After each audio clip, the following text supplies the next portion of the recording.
Le stress, ça vous dit quelque chose? Vous savez, cette petite boule au ventre que vous avez quand vous devez par exemple parler en public ou quand c'est le premier jour d'un nouveau travail? Le stress, ça concerne tout le monde. Et selon les situations, il peut se manifester de manière diverse et à des degrés divers selon les personnes. Bonjour, je suis Émilie Amic et dans ce 10e épisode de la série Agir, on va parler du stress. Et surtout de comment est-ce qu'il survient, comment est-ce qu'on y réagit et comment est-ce qu'on peut mieux le gérer. Ok, c'est parti pour la partie scientifique de l'affaire. Donc qu'est-ce qu'elle nous dit la science? Elle nous dit que le stress, c'est une réaction d'adaptation de notre organisme pour maintenir son équilibre intérieur.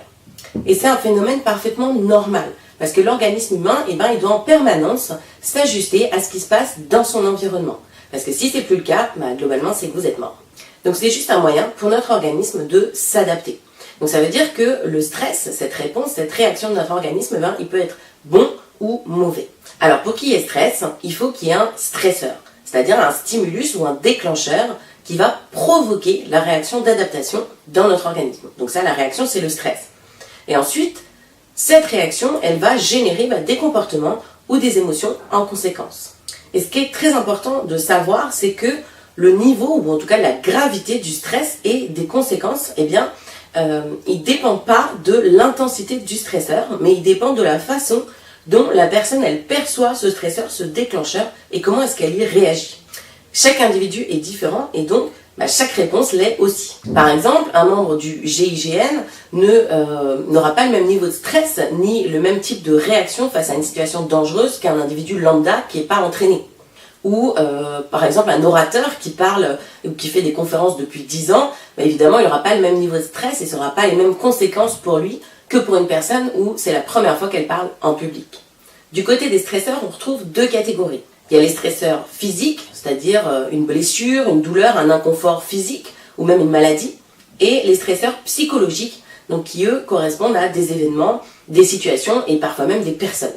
Et enfin, on parle souvent du stress dans un cadre professionnel. Et là, l'Agence européenne pour la sécurité et la santé au travail nous propose une définition un petit peu différente pour le stress dans le cadre professionnel. Et donc pour elle, il y a stress lorsqu'il y a un déséquilibre perçu par la personne entre les exigences de la situation, donc les demandes dans le cadre professionnel, et les ressources dont elle dispose pour faire face à cette situation, c'est-à-dire ses compétences et ses capacités. Ok, alors si le stress, que ce soit dans un domaine professionnel ou non, c'est un phénomène normal, à quel moment ça part en cacahuète? Parce que je sais pas pour vous, mais moi j'ai pas croisé beaucoup de personnes qui m'ont dit « Ouais, génial, je me sens stressée ». Alors en fait, le problème, il survient quand le stress devient chronique. C'est-à-dire qu'il se répète trop fréquemment ou alors même qu'il devient continu. Car si le stress se prolonge, en fait, ça veut dire que globalement, vous devenez stressé sans qu'il y ait de stresseur ou alors que toutes les situations deviennent des stresseurs. Et ça fait que votre organisme s'épuise à essayer de rétablir l'équilibre en permanence. Et pour continuer dans les bonnes nouvelles, voyons un peu ce qu'il y a comme conséquences négatives, néfastes, dans le cas d'un stress chronique ou prolongé. Alors là, la palette, elle est vraiment large. Ça peut aller de la perte de moyens, par exemple un blanc pendant un discours, ou de la confusion, à de l'anxiété ou de l'agressivité, de l'inaction, de la démotivation, et voire même dans les cas les plus extrêmes, des conséquences pathologiques, c'est-à-dire des maladies, pourquoi pas même un burn-out. Alors les chercheurs se sont penchés sur le sujet de manière assez intensive et ils ont découvert qu'il y a 4 caractéristiques qui, même si le stress se manifeste différemment chez chaque personne, ces 4 caractéristiques, elles induisent une réaction d'adaptation chez tout le monde. Et donc quand il y a un ou plusieurs de ces éléments, le stress se déclenche à coup sûr chez chaque personne. Donc la première caractéristique, c'est un contrôle faible, c'est-à-dire que vous sentez que vous n'avez pas ou très peu de contrôle sur la situation. La deuxième caractéristique, c'est l'imprévisibilité ou l'incertitude. Donc soit c'est quelque chose de complètement inattendu, soit vous n'avez pas de certitude sur ce qui va se produire après.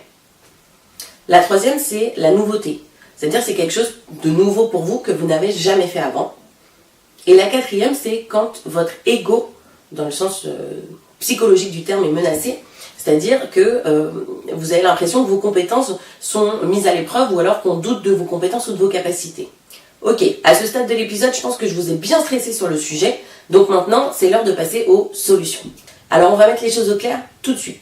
Chacun est différent, donc vous imaginez bien qu'il n'y a pas une recette miracle qui va marcher pour tout le monde pour gérer son stress. Et surtout, on l'a vu tout au long de l'épisode, le stress en lui-même, c'est pas une mauvaise chose, c'est un phénomène normal.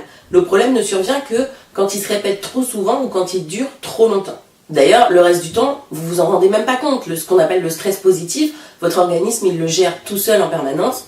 Vous n'avez pas besoin d'y prêter attention. Donc ici, on va parler que des solutions qui sont possibles de mettre en œuvre dans les situations où le stress est problématique.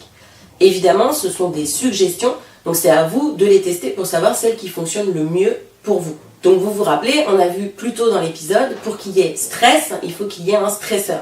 Donc ça veut dire que vous pouvez agir à deux niveaux. Vous pouvez agir sur le stresseur et sur les conséquences, c'est-à-dire la façon dont vous réagissez à la réaction d'adaptation au stress. Là où vous ne pouvez pas vraiment agir, c'est la partie réponse de votre organisme. Donc là, laissez-le tranquille, votre organisme, il sait ce qu'il a à faire, s'il y a besoin, il fera la régulation et l'adaptation. Laissez-le faire son boulot. Donc la première option, c'est supprimer le stresseur. Donc dans certains cas, ça va être possible, dans d'autres, ça va être un petit peu plus compliqué. Si par exemple, vous stressez de parler en public, vous pouvez tout simplement feinter, c'est-à-dire déléguer éventuellement cette activité à une autre personne. Ou alors essayer de faire vos présentations, non pas à l'oral, mais plutôt de les envoyer par mail. A l'inverse, si par exemple le stresseur c'est une personne et cette personne c'est votre boss, vous pouvez essayer de l'éviter, mais enfin à long terme ça va être difficilement viable comme solution.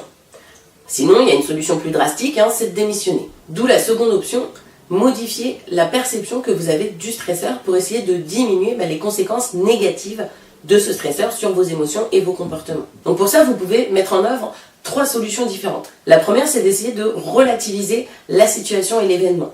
Donc posez-vous la question, quelles seront les conséquences de cette situation dans une semaine, dans un mois, dans un an, dans 10 ans? En général, vous allez voir que la réponse vous permet de bien diminuer le facteur stress. C'est assez rare qu'il y ait des situations qui aient un impact jusqu'à 10 ans dans le futur. La deuxième option, c'est de vous concentrer tout de suite sur une autre tâche. Donc si possible, une tâche que vous aimez et dans laquelle vous excellez. Parce que ça vous permettra de rester centré dessus un certain temps, le temps que le stress soit absorbé par votre organisme. Et la troisième option, c'est de vous recentrer sur vos priorités. Qu'est-ce qui est vraiment important pour moi? Et si jamais cette situation ou l'événement qui vous a stressé a un impact sur vos objectifs, déterminez tout de suite un plan d'action pour contrer les effets négatifs de la situation. Et si jamais vous êtes motivé, essayez de mettre en place tout de suite une première action, un petit pas, pour vous permettre de corriger la situation. Parce que le stress, en fait, disparaît face à l'action. Si un jour vous avez déjà parlé en public, vous vous êtes bien rendu compte que le stress, en général, il part au bout des 5 premières minutes. Et enfin, rappelez-vous que dans tous les cas, la première réaction au stress, elle est physique. Vous avez le cœur qui bat plus vite, vous avez les mains moites, vous avez l'impression d'avoir chaud. Et en fait, pourquoi est-ce que le corps fait ça? C'est parce qu'il mobilise toute son énergie pour apporter une réponse de type fuite ou combat. Donc une première chose très facile que vous pouvez faire, c'est de donner l'opportunité à votre corps de dépenser ce trop-plein d'énergie qui a été mobilisé.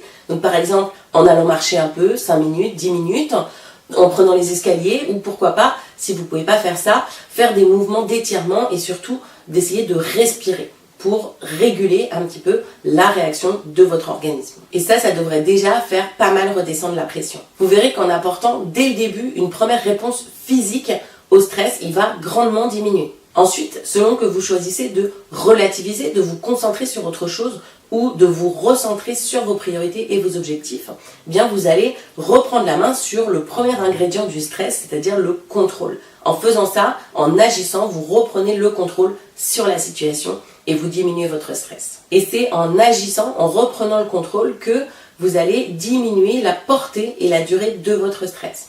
Et ce qui est intéressant, c'est qu'au fur et à mesure que vous allez tester différentes solutions et que vous allez trouver celle qui marche le mieux pour vous, vous allez de mieux en mieux gérer les événements stressants. Et comme parfois, on se laisse emporter par le stress dans des situations qui, au final, ne sont pas si graves, essayez d'être vraiment au clair sur vos objectifs et de rester concentré dessus, rester concentré sur ce qui est important pour vous. Et si vous ne l'avez pas encore fait, vous pouvez télécharger gratuitement la fiche Fixer ses objectifs via le lien qui se trouve dans la description de l'épisode. Si vous avez aimé cet épisode, n'hésitez pas à liker et à vous abonner à la chaîne en n'oubliant pas de cliquer sur la cloche pour être bien prévenu des prochains épisodes. À vous de jouer!